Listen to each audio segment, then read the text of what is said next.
Bismillahirrahmanirrahim. Assalamualaikum warahmatullahi wabarakatuh. Alhamdulillahilladzi hamdan katsiran thayyiban mubarakan fi. Asyhadu an la ilaha illallah wahdahu la syarikalah wa asyhadu anna Muhammadan abduhu wa rasuluh.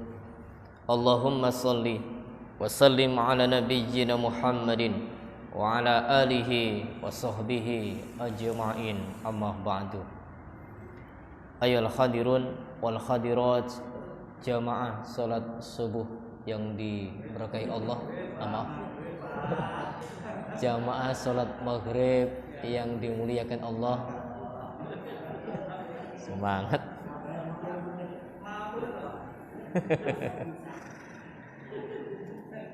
Bersyukur atas nikmat yang Allah anugerahkan kepada kita. Kita saat ini diperkenankan hadir, tetap semangat ya. Kelihat yang ada pada benak kita sungguh tidak lain dan tidak bukan hanya mengharapkan ridha Allah Subhanahu wa taala. Mudah-mudahan kesemuanya itu menjadikan catatan termulia di hadapannya. Amin. Salawat dan salam semoga tetap terlimpah kepada junjungannya, Rasulnya Muhammad sallallahu alaihi wasallam. Baik Bapak Ibu jamaah yang dimuliakan Allah, lanjutan dari hadis yang ada pada kitab Lu'lu' wal Marjan. Pada malam ini kita masuk pada hadis ke 160 karena 159 sama dengan bahasan 158. Kita akan melangkah ke bab baru, yaitu nomor urut hadis 160. Babu hukmi uluhil qalbi. Bab yang menjelaskan tentang hukum jilatan anjing. Jilatan anjing. Hadisu Abi Hurairah radhiyallahu anhu qala, inna Rasulullah sallallahu alaihi wasallam qala, idza syaribal qalbu fi ina'i ahadikum falyaghsilhu sab'an. Rawahul Bukhari. Hadis yang bersumber dari sahabat Abu Hurairah, semoga Allah meridhai, ia berkata, sesungguhnya Rasulullah SAW pernah bersabda, apabila anjing telah minum di bijana salah seorang di antara kalian, maka basuhlah bijana itu sebanyak 7 kali. Hadis riwayat Imam Bukhari. Di hadis Muslim ya, dikatakan juga bersumber dari Abu Hurairah, tuhuru ina'i ahadikum, sucinya bijana salah seorang di antara kalian, idza walagha fihil qalbu, apabila anjing menjilat di dalam bijana itu, ayah silahu sab'ah marat, hendaklah membasuhnya sebanyak 7 kali. Ulahunna, di pertamanya atau di awalnya, biturab, dengan tanah. Hadis riwayat Muslim. Pada riwayat Tirmidzi, wa fi riwayatin lafdullahu falyurikhu, wali Tirmidzi ukhrahunna au ulahunna. Di riwayat Tirmidzi yang terakhirnya atau yang pertamanya dari 7 macam basuhan itu, atau 7 kali basuhan itu. Sehingga pada hadis satu dengan hadis yang lain kita akan bisa menggabungkannya Sehingga manakah hadis itu dipakai ataukah seluruhnya? Sehingga adanya hadis yang sama-sama sahihnya tidak ada pertentangan dan juga tidak ada sebuah ta'arud, ya, ta'arud antara satu dengan yang lain. Ya, baik. Pada hadis riwayat Bukhari ini, ketika anjing minum di salah satu bijana salah seorang di antara kalian, maka wajib mencucinya atau membasuhnya sebanyak 7 kali. Sebanyak 7 kali. Anjing minum di bijana. Di bijana itu, ina itu bijana. Lah kita tidak menyebut ina. Wadah. Wadah itu kan banyak macamnya. Ada wadah ember, ada wadah mangkok, piring, apalagi timba, bak, dan lain sebagainya. Itu masuk kategori bijana. Adapun perinciannya kita aja bahasa yang kaya sehingga masing-masing wadah itu ada namanya. Demikian pula yang lain. Tapi untuk bahasa Arab, ya, ketika menyebut tentang ina, tidak hanya wadah yang tertentu, tapi wadah secara keseluruhan yang di situ ada air, kemudian anjing itu meminumnya, maka kewajiban orang yang memiliki wadah itu dan wadah itu difungsikan lagi, maka wajib dibasuh sebanyak 7 kali. Kalau dipakai, Pak, saya punya wadah banyak. Ya, anjing itu menjilat di situ dan minum di situ. Kemudian tidak saya pakai, saya buang. Apakah harus dicuci? Ngapain dicuci? Mau kita buang. Nah, maknanya itu adalah perintah membasuhnya ini kalau kita pakai lagi, kalau kita fungsikan. Nah, ini sehingga ada kemanfaatan yang harus bisa kita lestarikan lagi.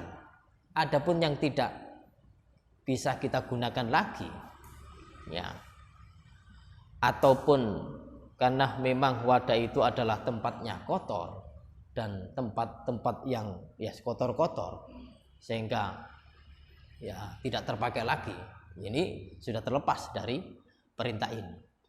Nah, kemudian dalam riwayat Bukhari yang mengatakan 7 kali, ya, 7 kali ini bebas yang penting 7 kali, tidak ada campuran apapun. Tetapi di riwayat Muslim bahwa bersihnya bijana ketika anjing menjilat, ya, ketika anjing menjilat dalam bijana itu, maka wajib mencucinya sebanyak 7 kali. Yang pertamanya dicampur dengan tanah.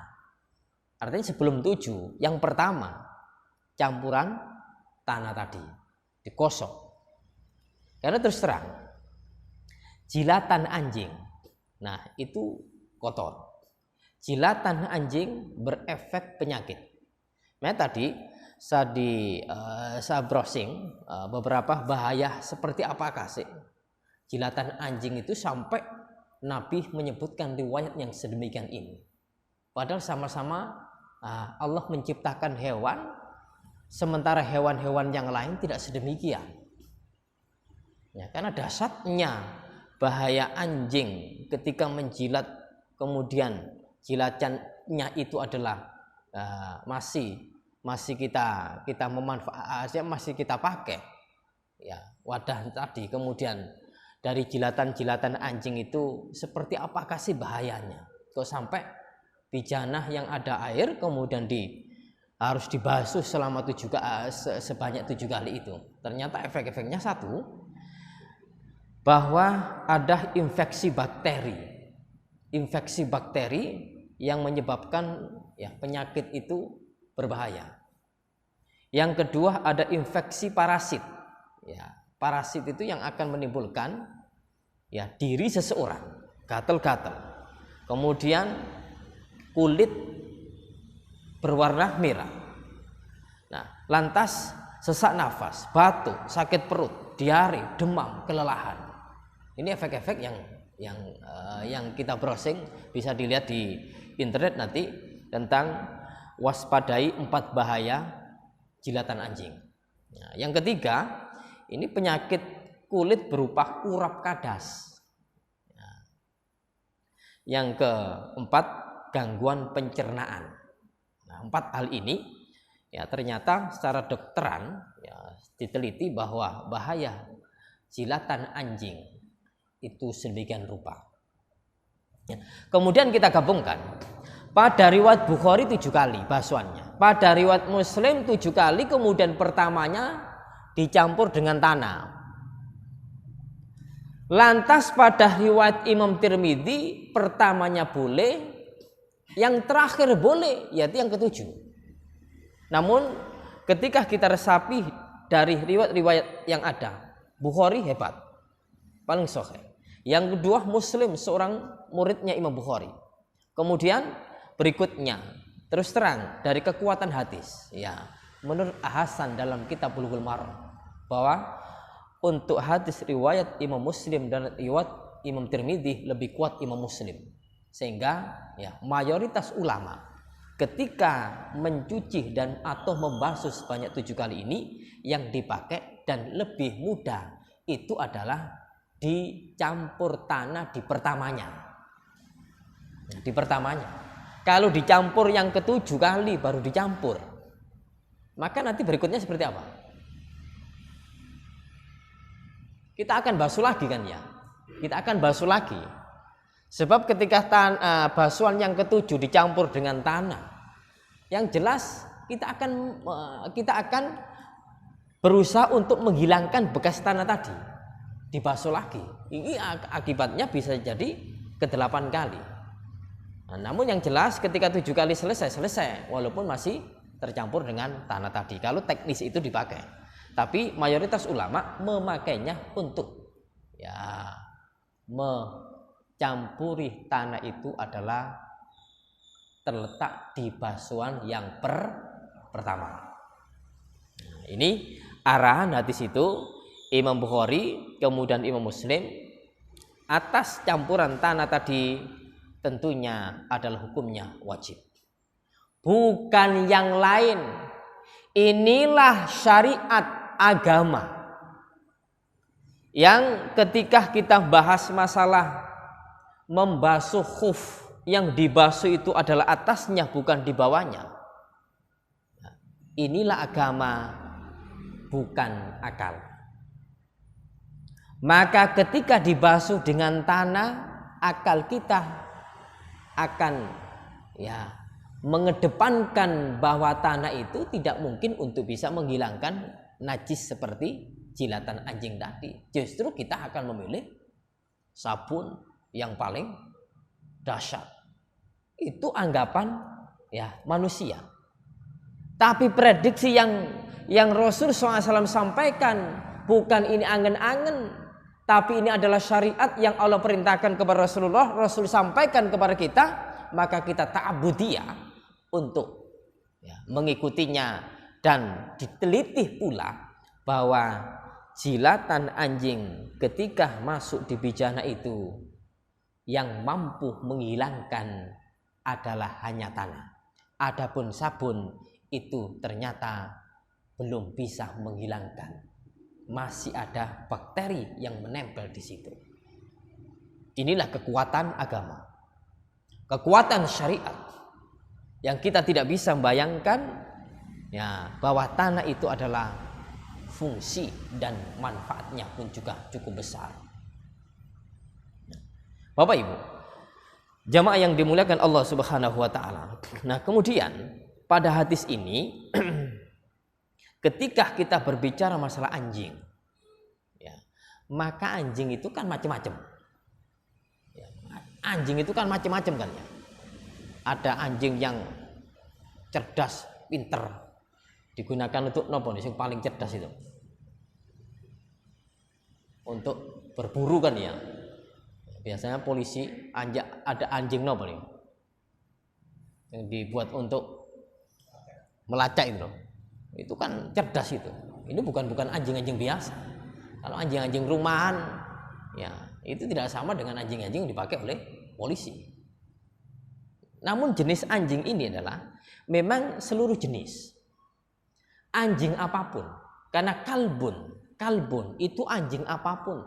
Anjing yang dipakai untuk menjaga rumah, anjing yang dipakai untuk melacak, anjing yang dipakai untuk berburu dan lain sebagainya.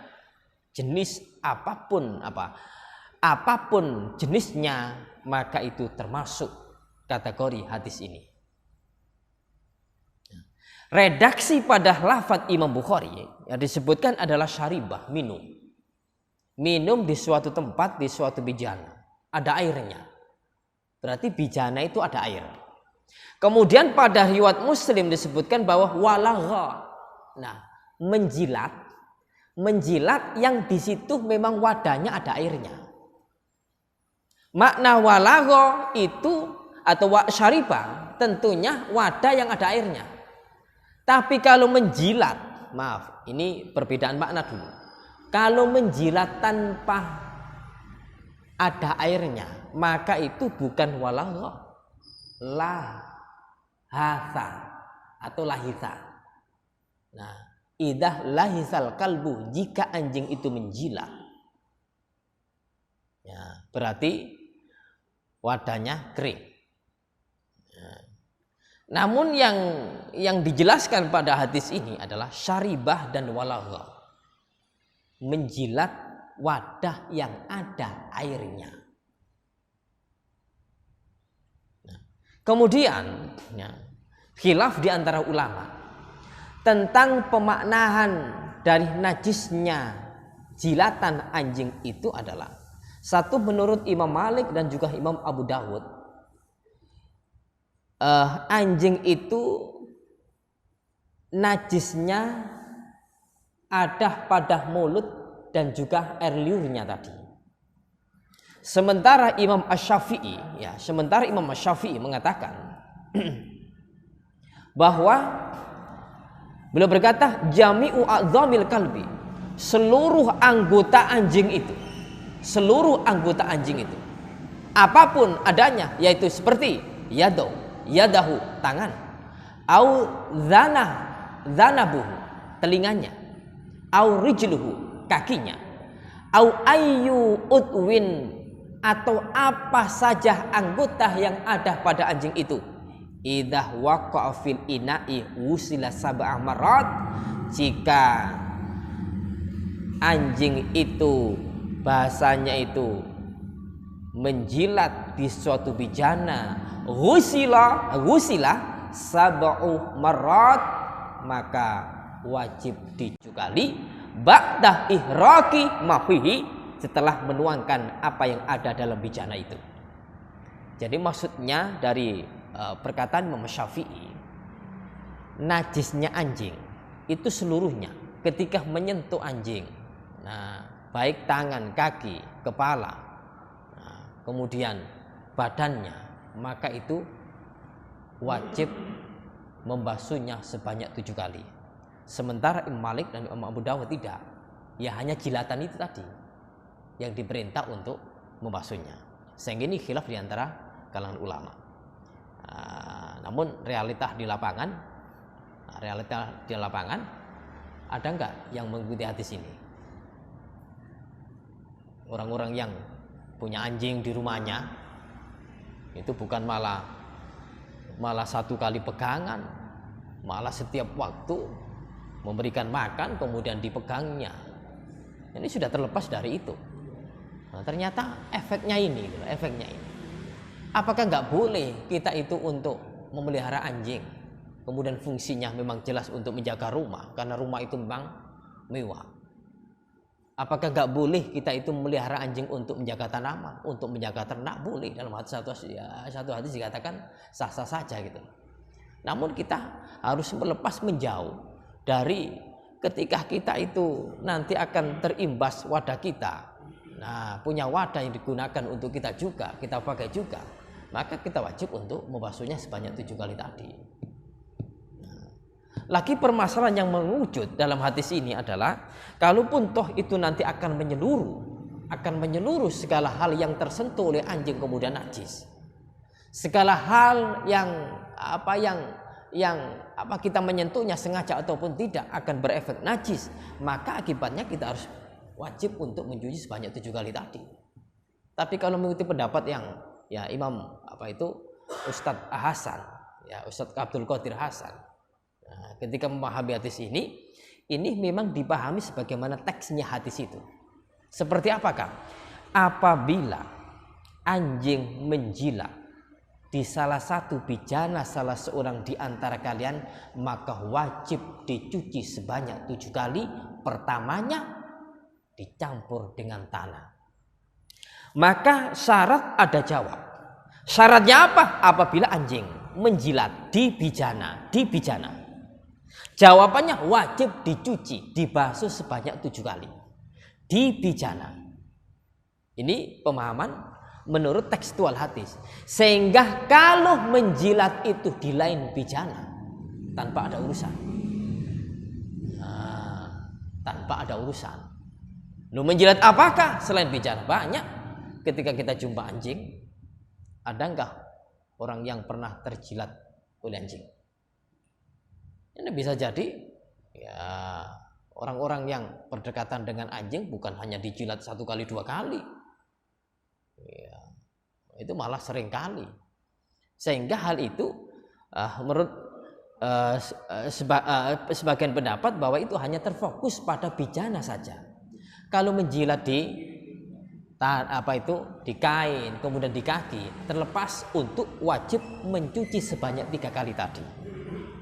Adapun pendapat Imam Syafi'i tadi tersentuh saja dari anggota seluruh badannya, kaki, kepala, telinga, mulut, tangannya dan lain sebagainya, maka mencuci sebanyak 7 kali tadi. Oleh karena itu dari pemahaman ini kami memaparkan semuanya sehingga kita tidak menjustifikasi terhadap pendapat ini yang benar, ini yang salah. Ketika kita memahami seperti ini, kita luas, kita tahu bahwa begitulah para ulama memahami makna kandungan hadis ini. Nah, kira-kira kita akan cenderung kemana gitu? Kita akan milih kemana? Nah, itu hal ini. Sehingga ulama-ulama besar pun juga demikian. Maka untuk hadis ini, mohon maaf, orang itu boleh juga berpendapat dan juga boleh memilih dari sekian banyak pendapat tadi. Kalau kami akan sampaikan ketika paparan-paparan para ulama sedemikian rupa, apakah kita diburamkan untuk manakah yang benar, apakah manakah yang kecenderungannya, sehingga untuk kami sampaikan, kami mengikuti sebagaimana tekstual hadis ini, yaitu menjilat pada bijana, selain bijana tidak. Ngoten. Bisa ditangkap. Itu pendapat yang kami ikuti. Bagaimana Ustadz Hasan dan juga Imam Ustadz Abdul Qadir memahami hadis ini, sehingga redaksi hadisnya memang syaribah dan walagha, yang ada airnya, tanpa air tidak. Begitulah makna tekstual dan redaksi secara bahasanya. Oke.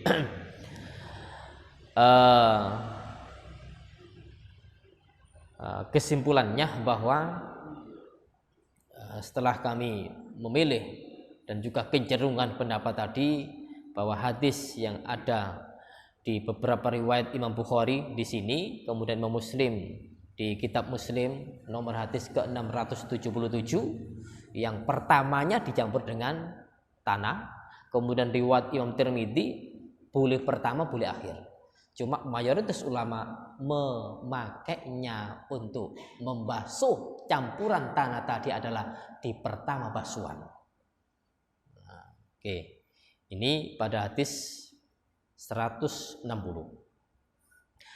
Hadis ke-161. Babun nahyi anil bauli fil ma'ir rakid. Bab yang menjelaskan tentang larangan membuang air kecil di dalam air yang tergenang, di dalam air yang diam, yang tidak mengalir. Kencing dalam air yang tidak mengalir, yang tergenang, maka dilarang sesuai dengan babnya. Bagaimana hadis yang berbicara? Hadisu Abi Hurairah radhiyallahu anhu annahu sami'a Rasulullah sallallahu alaihi wasallam qala la yabulanna ahadukum fil ma'id daim alladzi la yajri summa yaghtasilu fi. Dari Abu Hurairah bahwasannya dia Abu Hurairah pernah mendengar Rasulullah SAW bersabda, la yabulanna ahadukum, jangan sekali-kali. Nah, ini larangan tegas karena ada nun taukidnya. Lah larangan, kemudian di dalam lafadz fi'il itu ada nun taukid sehingga betul-betul larangan kuat. Jangan sekali-kali salah seorang di antara kalian buang air kecil, kencing, fil ma'id daim, di dalam air yang menggenang, yang tidak mengalir, yang diam, alladzi la yajri, dan air yang menggenang, alladzi la yajri, yang dan tidak mengalir. Summa yang tasilufi, lantas mandi di dalam air itu. Hadis riwayat Bukhari. Nah, baik. Dalam hadis ini Abu Hurairah mendengar yang disampaikan Rasulullah SAW. Salah seorang di antara kalian, semuanya umat Rasulullah, laki-laki ataupun perempuan, untuk buang air kecil, buang air kecil di dalam air yang tidak mengalir dilarang. Nah, Rasulullah SAW kemudian ketika sabdanya ini betul-betul kita fahami secara jernih, secara bahasanya itu jelimet, secara teliti, maka bagaimanakah memunculkan hadis yang belum berbicara tentang larangan buang air kecil? Buang air kecil saja dilarang, berarti apalagi buang air besar. Nah, buang air kecil saja dilarang, apalagi buang air besar. Inilah sesuatu yang rendah kepada sesuatu yang di atas. Sesuatu yang di atas kepada sesuatu yang rendah. Maknanya sesuatu yang di atas kepada sesuatu yang rendah seperti apakah? Mandi saja tidak boleh, bawahnya wudhu pun juga tidak boleh. Mandi apakah yang besar? Mandi jinabat. Nah, mandi jinabat adalah urusan yang menghilangkan, yang membersihkan ketika orang itu junub. Nah, mandi tidak boleh. Maka yang lebih rendah lagi wudhu, itu pun juga otomatis dilarangnya. Pipis dilarang yang kecil, maka yang di atasnya ini pun juga otomatis dilarang, yaitu berak. Apa efek larangan Rasulullah SAW ini? Berefek penyakit menular, berefek besar, akan najis itu menjalar kemana-mana. Karena sesuatu yang diam kemudian tidak terkontaminasi dengan angin, dengan udara, maka barang itu akan menetap dan akan menimbulkan penyakit-penyakit yang berefek besar. Tapi kalau barang itu berjalan lancar, kena sinar matahari, terbuka tempatnya, maka pun juga efek penyakitnya akan mengecil, mengerucut. Nah, bahasanya di sini kalau air diam tidak boleh, maka kita perhatikan efeknya sudah jelas. Kemudian air yang berjalan, tapi toh itu juga akan membahayakan orang lain, maka ini pun juga akan dilarangnya juga ketika membahayakan. Nah, dalam hadis Bukhari ini, sebetulnya beliau meriwayatkan ini ada dua. Yang pertama riwayat menjelaskan yahtasilu fi, mandi di dalamnya. Nah, tempat yang genang. Tempat yang genang. Di PPC. Kemudian mandi di dalamnya. Tidak mengalir. Air pipis itu tercampur dengan air yang genang tadi. Maka yahtasilu fi, mandi di dalamnya haram. Yang kedua Imam Bukhari juga meriwayatkan yahtasilu minhu. Nah, mandi darinya. Darinya seperti apakah? Air itu diciduk. Ya, kemudian ditempatkan yang lain lantas dipakai mandi. Atau bukan ditempatkan yang lain. Bukan masuk di dalamnya, tapi diciduk untuk dipakai mandi. Ini pun juga dilarang. Ini sehingga dua riwayat Bukhari ini betul-betul memberikan sebuah penjelasan bagaimanapun adanya. Ketika air itu diam kemudian kita pipisi, apalagi kita berai, maka tentunya adalah najis dan haram hukumnya untuk kita fungsikan dan kita pakai untuk membersihkan tubuh yang sehat ini, dan semuanya wajib untuk menjaganya karena bukan hanya tubuh saja, pakaian yang kita pakai pun juga dilarang untuk cuci dengan air tersebut. Karena diperintah dalam surah Al-Mudaththir, wa thiyabaka fatahhir, pakaianmu hendaknya kau bersihkan. Pakaian. Kita tidak mandi tapi digunakan untuk kita gunakan untuk mencucinya, maka ini pun dilarang. Dengan perintah tegas harus membasuhnya, mencucinya dengan air yang memang betul-betul bersih, betul-betul suci dan bisa mensucikan. Nah, ini dua riwayat yang Imam Bukhari menjelaskannya sehingga bisa kita tangkap dua-duanya. Karena ketika memahami hadis yahtasilu fi, mandi di dalamnya, orang akan bisa mengelak, orang akan bisa berbuat yang lain, yaitu Pak, saya tidak untuk mandi di dalamnya, tapi saya cedok. Ini pun juga perlu dalil gitu. Butuh dalil untuk bagaimana hal itu tetap dilarang. Karena larangnya memang di dalam, maka tekstual hadisnya akan timbul pemahaman yang lain. Ketika memahami di dalamnya, maka di dalamnya saja. Ketika orang akan berkelak, Pak saya tidak di dalamnya tapi akan saya ceduk, maka itu berefek yang lain. Ternyata hadis pun juga di dalam kena, di luar pun juga kena. Ini Bapak Ibu jamaah yang dimuliakan Allah. Kemudian di dalam air yang tidak mengalir di sini adalah baik air itu sedikit ataupun banyak. Contoh di bak ember, ya, di bibis anak, kemudian kita pakai untuk mandi, haram, najis. Oh, airnya besar, satu kamar mandi dibibisi, ya, dibibisi oleh anak-anak kita. Ini pun juga dilarang. Nah, ini pun dilarang. Sehingga hal ini kamar mandi yang tidak mengalir di PPC haram untuk kita gunakan membersihkan badan kita. Wudhu pun juga tidak boleh.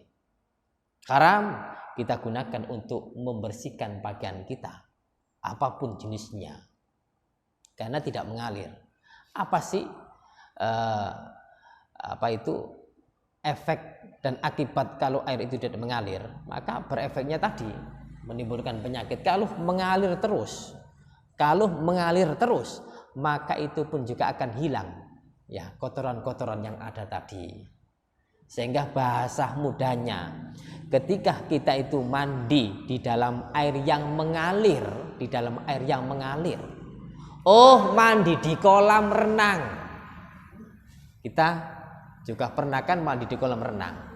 Kita terus terang, kolam renang itu mengalir apa tidak? Muter ya? Muter. Ada enggak keran-keran yang bisa mengalir kemudian buangan walaupun diputer? Hah?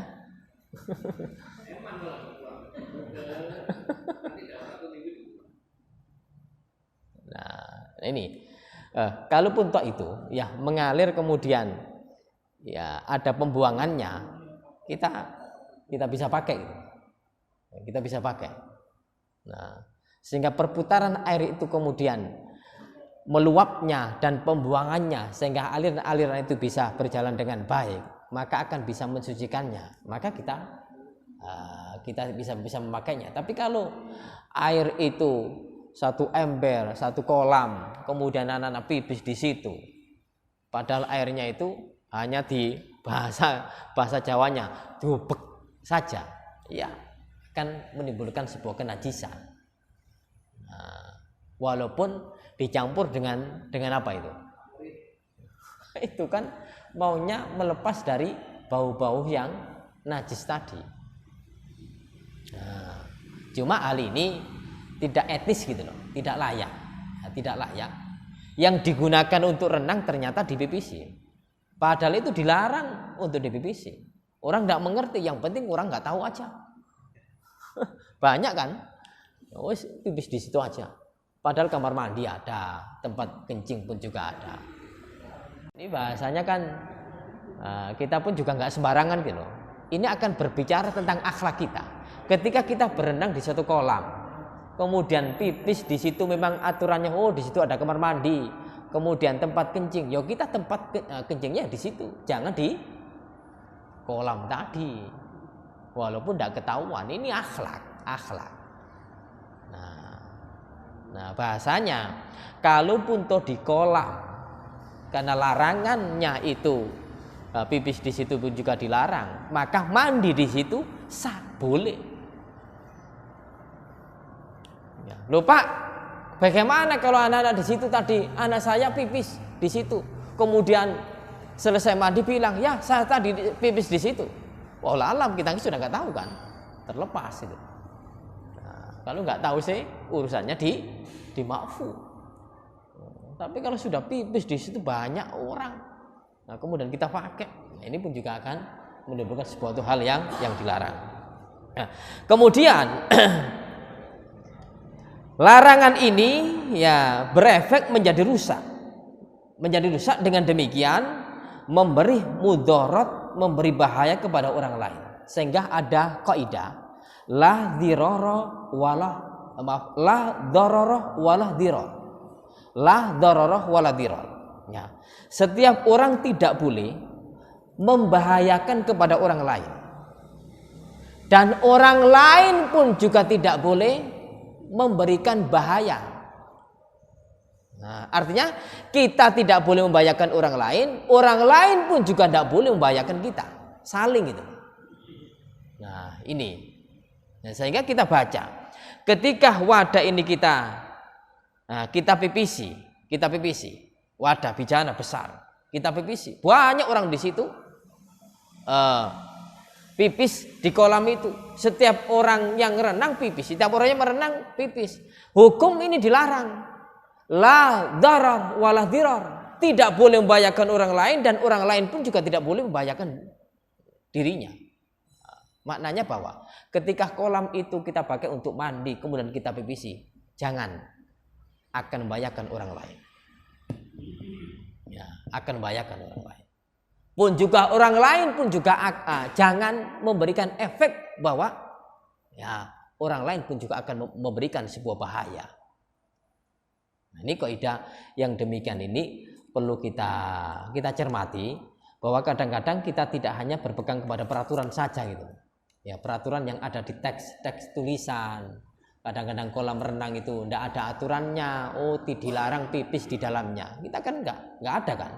Tapi tempat pipis sudah disediakan. Tapi ini pun lagi-lagi akhlak dan kaidah fikih yang harus kita kedepankan. Ya, yang harus kita kedepankan, sehingga hal ini pun juga kita tidak apa-apa pipis di situ kemudian tidak berefek terhadap diri kita. Tapi orang lain bisa jadi akan bahaya terhadap apa yang kita keluarkan tadi.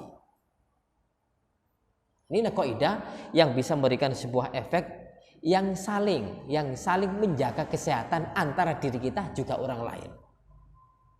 Nah, ini sehingga kondisi-kondisi yang demikian ini pun juga makna kandungan dari kaidah ini meluas, tidak hanya mengerucut di satu pembahasan saja, tapi meluas bahasan apapun.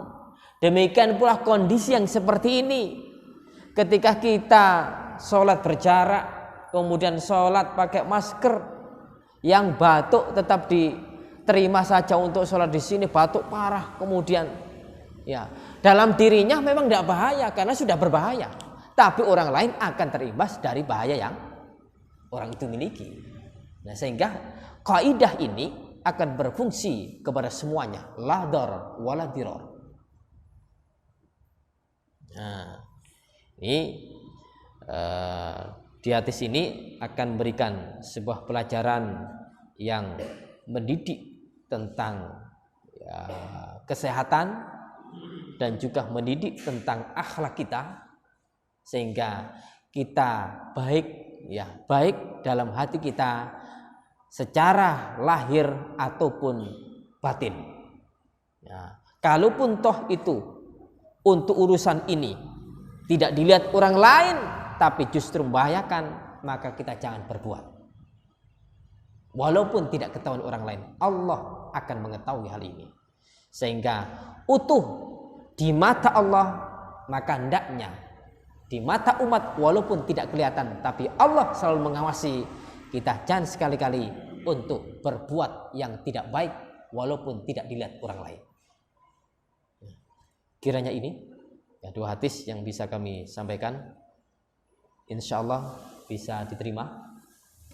Ya, mudah-mudahan bermanfaat dua hadis ini, sehingga dalam kehidupan kita keseharian tentu kita akan bersentuhan, walaupun jarang sekali, untuk tentang aplikasi dari realita di lapangan, tapi adalah ya di antara manusia itu, baik tetangga kita ataupun di lingkungan kita, lingkungan terdekat ataupun lingkungan jauh, maka akan bersentuhan dengan dua hadis ini. Ya, kita tahu ilmunya, kita bisa memahaminya dengan baik, sehingga langkah kehidupan kita senantiasa mendapatkan bimbingan dari Allah Subhanahu wa taala. Akhir kalam, kita tutup dengan doa kafaratul majelis. Subhanakallahumma wa bihamdika asyhadu an la ilaha illa anta astaghfiruka wa atubu ilaik. Wassalamualaikum warahmatullahi wabarakatuh.